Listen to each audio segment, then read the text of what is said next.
بسم اللہ الرحمن الرحیم۔ یہ سکون کی علامت ہے اور اسے جزم بھی کہا جاتا ہے۔ یہ علامت جس حرف پر آ جائے اسے حرف ساکن کہتے ہیں۔ حرف ساکن کو ماقبل حرف کے ساتھ ملا کر پڑھا جاتا ہے، جیسے اب، اب، اب، اج، اج، اج، از، از، از،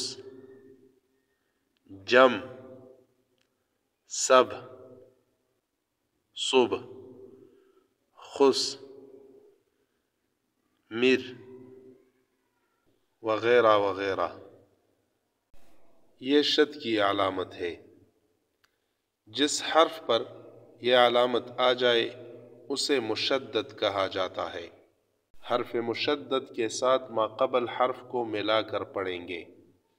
حرف مشدد 2 بار پڑھا جاتا ہے، ایک بار ماقبل حرف سے ملا کر اور ایک بار جدا۔ کیونکہ حرف مشدد اصل میں 2 حروف ہوتے ہیں، ایک حرف ساکن اور ایک حرف متحرک۔